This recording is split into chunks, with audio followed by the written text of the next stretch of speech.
Dia, ok, bom dia a todos. Como falei no início, é um prazer imenso estar aqui falando para os irmãos. Essa honra, essa responsabilidade que nosso pastor Pedro Bianco nos confiou. E vamos fazer uma breve oração, agradecendo e pedindo pelo nosso culto. Senhor, nós entramos na tua presença mais uma vez para te agradecer por esse dia maravilhoso, mais um dia que o Senhor nos deste, e pedimos, Senhor, que tudo que vem aqui, venha da tua boca, que seja para edificação de todos nós, em nome de Jesus. Amém. Irmãos, ontem nós comemoramos 503 anos da Reforma Protestante, e como os irmãos sabem, a Reforma ela tem os chamados 5 solas, né? Quer dizer, os 5 somentes, somente a graça, somente a fé, somente a Cristo, somente a Escritura e somente a Deus a glória. E isso custou, inclusive, a vida de muitos cristãos, né? Para que a gente saiba como é importante a reforma, né? O que a reforma fez pela Igreja de Cristo, né? Apesar de tudo, né? A Igreja está aí até hoje, com todas as suas deficiências, suas falhas, mas também, com certeza, sendo abençoada pelo nosso Senhor Jesus Cristo. E essa semana a gente viu uma declaração, né, de um pastor famoso, que causou uma polêmica enorme na internet, e aqui a gente não vai entrar, pode ficar tranquilo, pastor, fica tranquilo também, não vamos entrar nessa polêmica, mas falando de atualizar as escrituras, né, e depois foi explicar, e basicamente confirmou o que ele já tinha falado, e isso deu uma polêmica muito grande. Então, eu estava refletindo, né? E aí, quando a gente vai na reforma, a gente vê, né? Sola Escritura, né? Somente a Escritura é um dos 5 somentes da reforma protestante.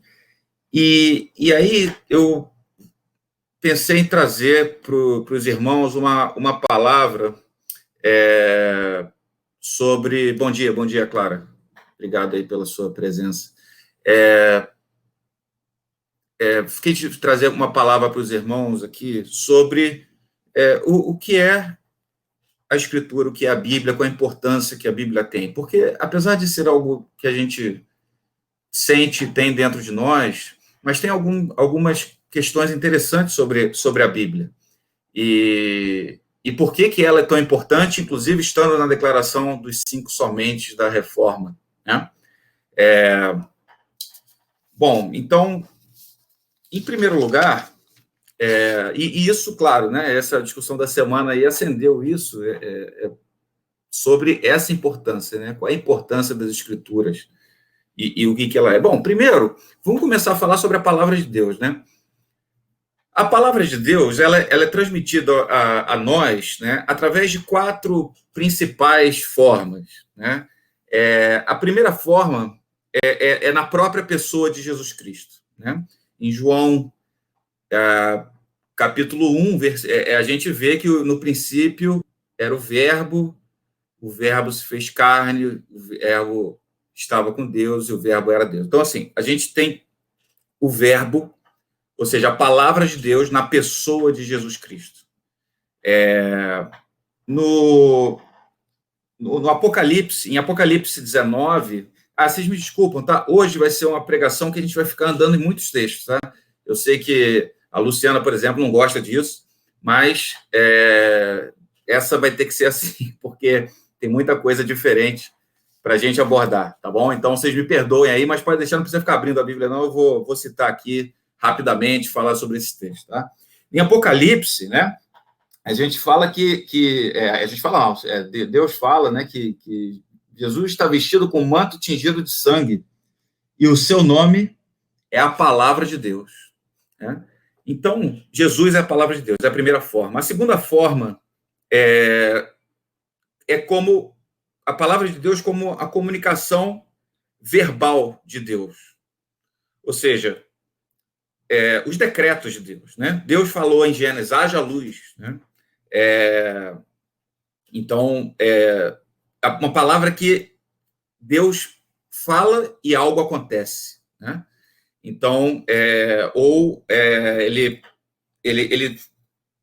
dá alguns decretos, né? Em Hebreus, fala que Cristo sustenta todas as coisas pela palavra do seu poder. Então, é a palavra como comunicação verbal de Deus para que alguma coisa aconteça ou para sustentar, né, todas as coisas.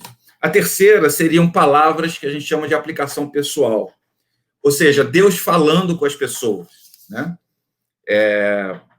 Então, por exemplo, Deus deu uma ordem para Adão, né? Não coma do fruto da árvore do conhecimento do bem e do mal, né?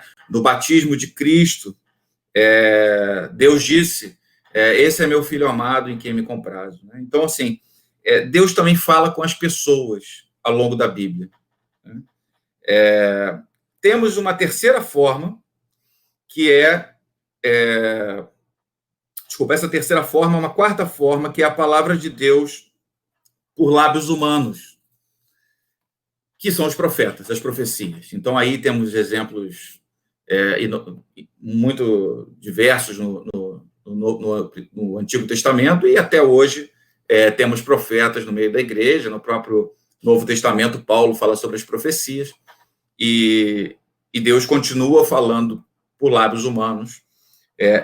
A gente vai abordar um pouquinho mais isso lá na frente. E, por último, mas não menos importante, né, a palavra de Deus através da Bíblia, que é o que a gente vai falar aqui, né? Então, você tem lá desde os 10 mandamentos, onde Deus escreveu a lei nas tábuas, né? E depois você tem vários outros textos onde você vai falando sobre a construção, né, dessa Bíblia, né? Por exemplo, em Josué, né? Deus está escrito lá, né? Josué escreveu essas palavras no livro da lei de Deus, né? Deus também falou para Isaías, né? Isaías 38, Deus falou: vai, pois, escreve isso numa tabuinha perante ele, escreve num livro para que fique registrado para os dias vindouros. Jeremias também, né? Deus disse a Jeremias: escreve no livro todas as palavras que eu disse. Tá?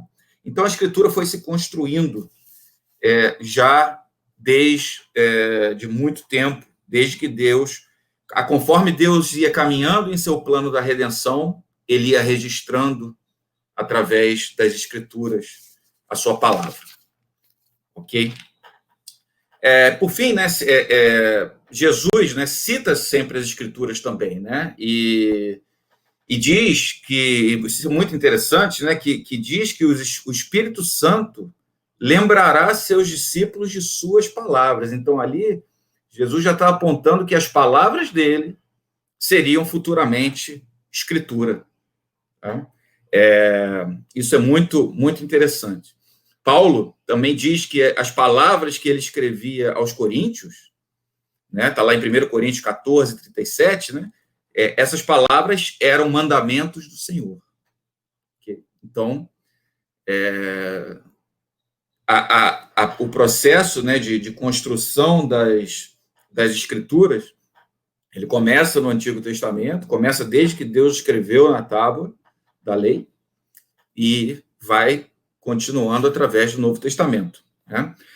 Qual é a vantagem, não que seja mais ou menos importante, mas qual é a vantagem das Escrituras em relação às outras formas que a gente falou da palavra de Deus? É que a gente tem três principais vantagens, né? A Escritura, você tem a preservação da palavra assim como ela é e como Deus a escreveu. Então, você não tem a questão da transmissão da palavra. Ela está ali, preservada, escrita conforme os originais. Então, hoje, você consegue consultar o que foi escrito há vários séculos atrás. A segunda vantagem é que você pode fazer um exame repetido das Escrituras. Né?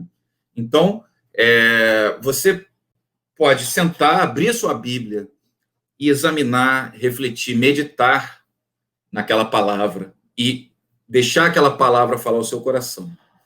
Terceira vantagem é que, através da Escritura, ela fica acessível a muitas pessoas, né? Então, a Escritura ela é acessível a um número muito maior de pessoas, porque você pode reproduzir aquele livro, copiá-lo e portanto, espalhá-lo através de toda a humanidade. Então, essas são as vantagens de você ter a palavra escrita. Ok? Bom, vamos falar um pouquinho agora das características das escrituras, né? Quais são as características principais das escrituras, né? A gente tem, basicamente, 5 características principais. E aí, isso vai ajudar a gente a entender por que as escrituras são tão importantes e devem ser preservadas, devem ser dada a ela o valor que elas realmente merecem ter. Tá? A primeira característica é a autoridade da Escritura. Tá? A Escritura, a Bíblia fala, né, que todas as palavras da Escritura são palavras do próprio Deus. Né? Então, isso é bastante relevante. A gente tem isso, né? Quer dizer, por quê? Quando a gente vai, por exemplo, pega no Antigo Testamento, você vê sempre Deus falando, né? Assim diz o Senhor, Deus disse, etc. Então, você vai vendo a construção de que, no Antigo Testamento, principalmente, Deus vai falando com o seu povo durante todo o tempo, praticamente. Né? Em 2 Timóteo 3, 15 e 16, a gente tem uma palavra muito, muito interessante, né? que ele fala que toda a Escritura é inspirada por Deus e útil para o ensino, para a repreensão, para a correção e para a instrução na justiça. Né? E no Novo Testamento, a gente tem dezenas de passagens, além dessa, que dizem que Deus inspirou ou escreveu, né, o Antigo Testamento. Além disso, o próprio Novo Testamento afirma que ele também é escritura. Né? Se a gente vai em 2 Pedro 3, 16, né, ele diz, né, que ele classifica todas as suas cartas, né, Paulo, né, Pedro classifica todas as cartas de Paulo como a sua própria, juntamente com as demais escrituras. Né? Se a gente pegar o texto, 2 Pedro 3,16, dá uma lidinha lá rápida, ele diz o seguinte: ele escreve da mesma forma em todas as suas cartas, falando nelas destes assuntos. Suas cartas contêm algumas coisas difíceis de entender, as quais os ignorantes instáveis torcem, como também os fazem com as demais escrituras. Quer dizer, ele considera a carta de Paulo como uma parte das escrituras, né? E também fazem com as demais escrituras. Né? Lembrando que escritura era do grego grafê, né? De onde vem a palavra grafia hoje, né? E que, quando se falava essa palavra grafê, se referia às escrituras do Antigo Testamento também. Ok? Então, o próprio Novo Testamento ele fala das próprias cartas de Paulo como escrituras, né? E em 1 Timóteo, né, 5,18, né, Paulo cita a palavra de Jesus, né, e também cita essas palavras como escrituras. Tá? Então, e assim, a gente vê, então, que a formação, já havia formação das escrituras do Novo Testamento, né, seja o Evangelho, sejam os textos apostólicos, né, como acréscimo às escrituras do Antigo Testamento. Tá? Isso fica bem claro quando a gente lê o Novo Testamento, então, já se ia, assim como Jesus já tinha previsto antes, né, que ele falou aos discípulos, né, que ele iria lembrá-los das suas palavras, né, para que eles pudessem, então, reproduzi-las, né, a todos. Né? E, mais uma vez, também lembrando Paulo falando sobre os mandamentos do Senhor, que eram seus próprios textos. Tá? Então, havia esse processo já de formação do Novo Testamento como escritura, não só como um texto qualquer, mas como escritura em acréscimo ao Antigo Testamento. Ainda em relação à autoridade, quer dizer, a própria Bíblia, então, ela dá autoridade a si mesmo como uma referência circular, certo? Nós temos também uma outra questão, que é a questão de credibilidade. A Bíblia, ela é historicamente precisa, né? Ela tem coerência interna também. Então, ela é precisa historicamente, todos os fatos históricos ali não podem ser contestados, né? Ela é coerente internamente, né? Você pode ter até uma ou outra passagem em que pareça, né, que há uma certa contradição, mas se você analisar a Bíblia como um todo, você vê que ela é totalmente coerente. Você tem profecias que se confirmaram centenas de anos depois, tá? Então, isso também dá credibilidade, né? E não houve nenhum livro na humanidade que influenciou a história como a Bíblia. Tá? Então, ela tem a credibilidade dada por esses pontos também. Tá? A própria Confissão de Fé de Westminster, né, que é uma confissão de fé da Reforma, né,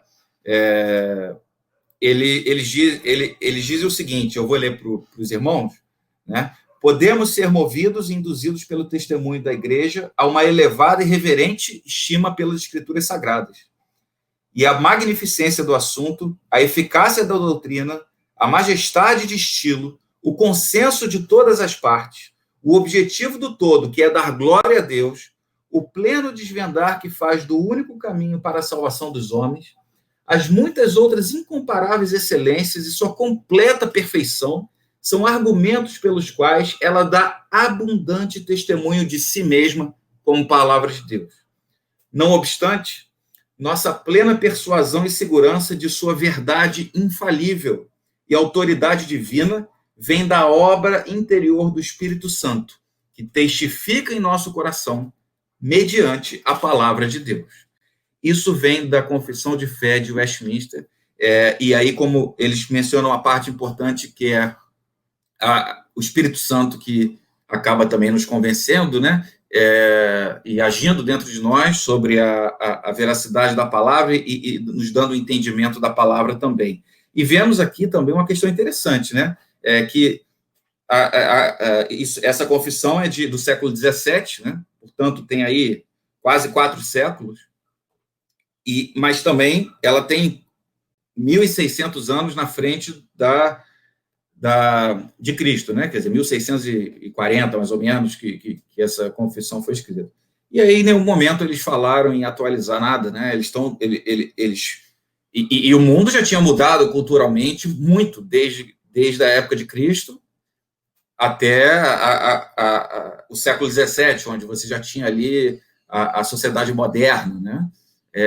E em nenhum momento o reformador ele falou em alterar ou atualizar alguma coisa, tá? Isso é muito importante. Bom, vamos continuar. O outro tema que a gente pode falar a outra característica, desculpa, das escrituras é a sua eternidade e inerrância, tá? E aí eu coloco esses dois como um ponto único, porque eles estão juntos, amalgamados, né? Bom, o conceito de inerrância, né? Provérbios 30, né? 5 diz que toda a palavra de Deus é pura e escudo para os que nele confiam. Então, toda a palavra de Deus é pura, né? A Bíblia, ela sempre diz a verdade, né? Ela nunca vai afirmar nada inverídico ou contrário aos fatos, né? Você pode ter até algumas declarações imprecisas, o que não significa que são errantes. Por exemplo, Se eu moro a 1.130 metros de um determinada... da onde eu estou agora, e você me perguntar qual é a distância para onde você mora, eu vou falar, eu moro mais ou menos a 1 quilômetro daqui, né? Eu moro a 1 quilômetro, não significa que eu estou mentindo o que é inerrante. Pode haver alguma coisa que esteja não muito exata, até com o objetivo da própria fluidez da leitura. Mas não há nada errado e não há nada errante nas escrituras, né? E a questão da eternidade, né? As palavras da Bíblia, né, são as palavras de Deus, como a gente já viu, e Deus não pode mentir, né? Não há inverdade ou erros em qualquer parte das Escrituras. Se a gente olhar no Salmo 12, né, versículo 16, ele diz o seguinte: as palavras do Senhor são palavras puras. Não, isso. Prata refinada em cadinho de barro depurada 7 vezes. Então, ainda na inerrância, antes da gente passar para a eternidade, são palavras do Senhor, dizendo que elas são puras e refinadas 7 vezes. Gente, isso é muito importante, muito poderoso para nós, né? Não é brincadeira. A palavra de Deus, do Senhor, são palavras puras, prata refinada em cadinho de barro, depurada 7 vezes. Tá? E aí sim, agora passando para a eternidade, né, a gente fala o seguinte, Deus falou que a palavra ela está firmada no céu por toda a eternidade, Salmo 119, 89, né? Para sempre, ó Senhor, está firmada a tua palavra no céu. A palavra de Deus está firmada no céu, ou seja, ela não é apenas aqui para nós na terra, ela está para todo o reino de Deus, na terra e no céu. Jesus, com a sua célebre e clássica passagem, diz: passará o céu e a terra, mas as minhas palavras não passarão. Mateus 24. Mais uma vez aqui falando da eternidade da palavra. E só se pode falar de uma palavra eterna se ela for verdadeira também, né? Bom, então, passamos agora para mais uma característica das Escrituras, que é a clareza, né? A Escritura, ela é clara. Todo o povo de Deus deve ser capaz de compreender as Escrituras, ensiná-la ou discuti-la, né? Todos nós somos capazes, seja por nosso entendimento, nosso intelecto, ou quando ele nos falha, porque ele sempre vai nos falhar, nós temos limitações, pelo próprio Espírito Santo, que nos toca e nos ensina quando temos contato com a palavra de Deus, né? Deuteronômio 6, ele diz o seguinte, né? Essas palavras que hoje te ordeno estarão no teu coração, tu as incluirás a teus filhos, e delas falarás, assentado em tua casa, e andando pelo caminho, e ao deitar-te, e ao levantar-te. Gente, estou até agora... Estou até triste com isso, porque eu não tenho feito isso e a gente prega, né, para nós, acho que mais do que para todo mundo. Então, assim, deu até um temor agora de Deus, né, porque a gente olha, delas falarás assentado em tua casa e andando pelo caminho, e ao deitar-te e ao levantar-te a todo tempo. E você só consegue falar de uma palavra que você entende, né? Então, a palavra, ela tem a clareza. Jesus, ao falar com os eruditos ou com as pessoas simples, ele nunca coloca a culpa na dificuldade de entendimento das Escrituras. Nunca coloca, né? Em Mateus 12, 13, ele fala, não lestes as Escrituras? Né? Mesma coisa em Mateus 21, ele fala, não lestes nas Escrituras? Né? Em Mateus 22, depois ele fala, errais não conhecendo as Escrituras. E parte disso ele estava falando para fariseus, parte para discípulos ou para o povo. Então, assim, Jesus, ele coloca a nossa responsabilidade em lermos as Escrituras, né? A nossa responsabilidade. E ele não diz ali, não, tá bom, você vai ler, mas você não vai entender, então eu te perdoo por isso, então você não precisa entender muito bem. Não, ele fala, você não leu? Ou seja, ele já espera que ao ler a pessoa terá entendimento daquilo, se ele lê de forma correta, com atenção e com a presença do Espírito Santo. Um outro ponto interessante sobre clareza é que as cartas do Novo Testamento elas não foram escritas a líderes, né, das igrejas em que Paulo se dirigia, por exemplo, a que Paulo se dirigia.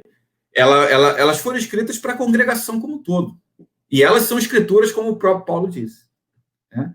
Então, elas foram escritas para que todos leiam, né? Para que todos leiam e entendam. Tá? Mas, de alguma forma, ainda que haja, né, alguma dificuldade de compreensão, principalmente da parte de interpretação doutrinária, nós temos a hermenêutica, né, que são os métodos de interpretação, e as exegeses, né, que são as explicações dos textos bíblicos. Então, isso está à disposição da gente, não há nenhum motivo para que a gente possa alegar desconhecimento da palavra. Ainda mais hoje com a internet, onde você tem muita gente estudiosa. Então, se há ainda, de fato, algum ponto que você não entendeu, basta fala com o seu pastor, procura uma fonte boa, fidedigna, confiável e tente esclarecer o ponto. Okay? E peça ao Espírito Santo, porque ele é o principal orientador na leitura da Bíblia. Resumindo, então, a Bíblia é escrita de tal forma que todas as coisas necessárias para a nossa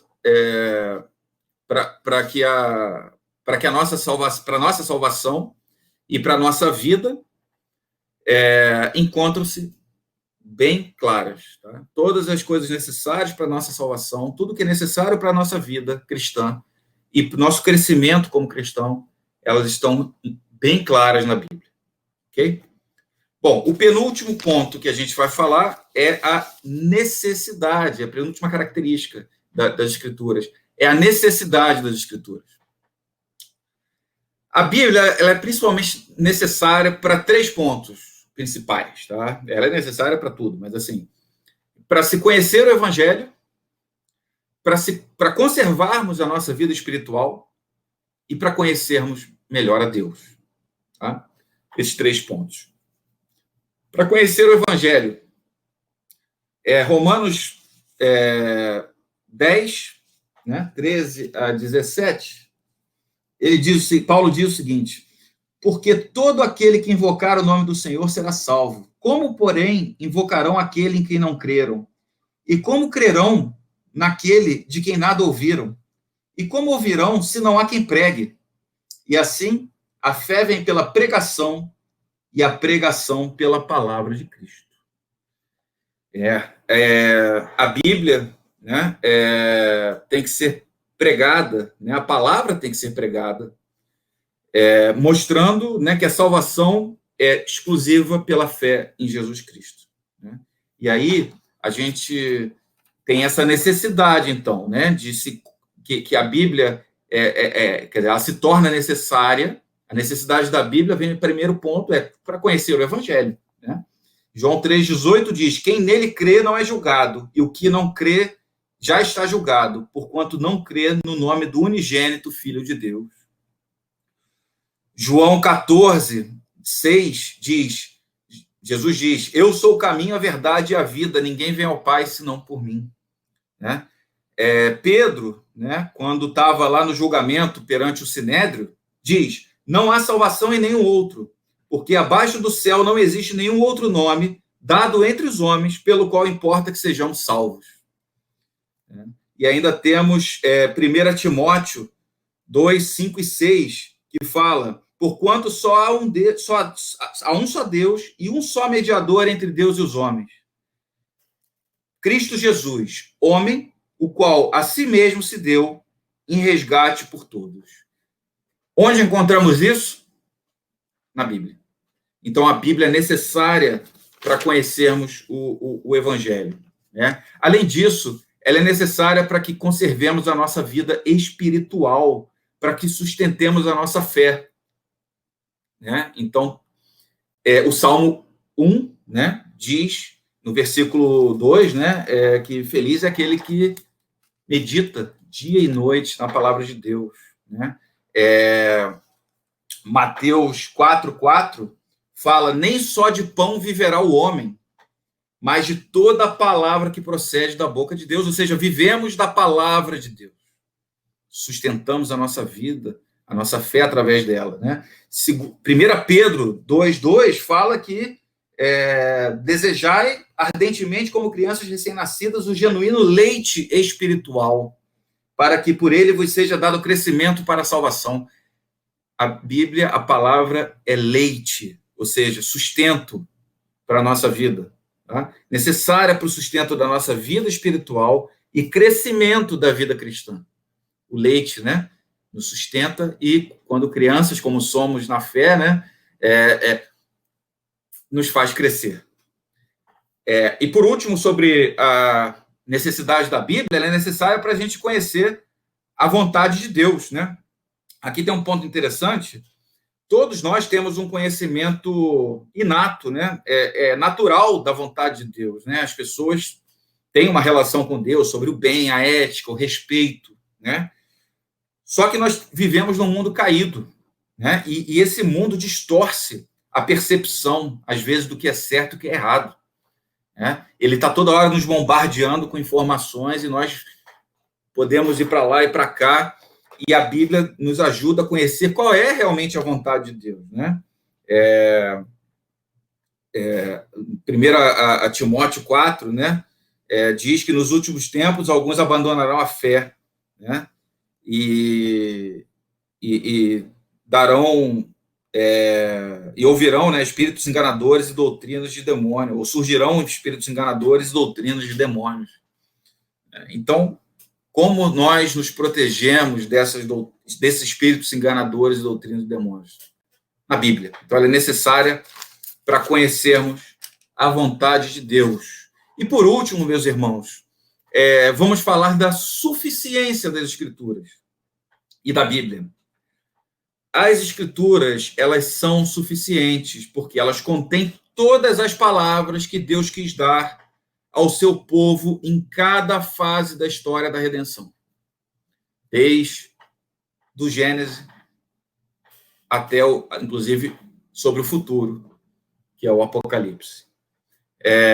Então, ela contém hoje, já contém, e sempre conteve, desde que o cânon das Escrituras foi formado, todas as palavras que precisamos para a nossa salvação.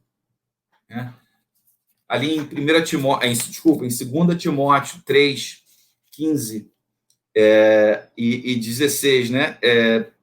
Desde a infância, sabes as sagradas letras, né? Que podem tornar-te sábio para a salvação pela fé em Jesus Cristo. Toda a Escritura é inspirada por Deus e útil para o ensino, para a repreensão, para a correção, para a educação na justiça, a fim de que o homem de Deus seja perfeito e perfeitamente habilitado para toda boa obra. Ou seja, a Bíblia é suficiente para que sejamos perfeitos e perfeitamente habilitados para toda boa obra, né? E, além disso, a Bíblia, ela é suficiente porque ela responde a tudo que temos a perguntar, né? Ela fala sobre casamento, fala sobre divórcio, fala sobre a responsabilidade dos pais, fala sobre o relacionamento com as autoridades, com o governo.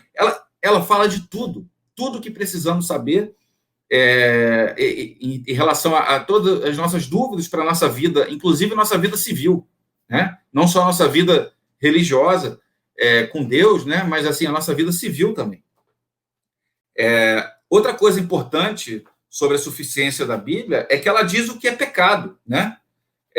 Então, assim, não há nada que não seja que seja pecado que não esteja na Bíblia, direta ou indiretamente,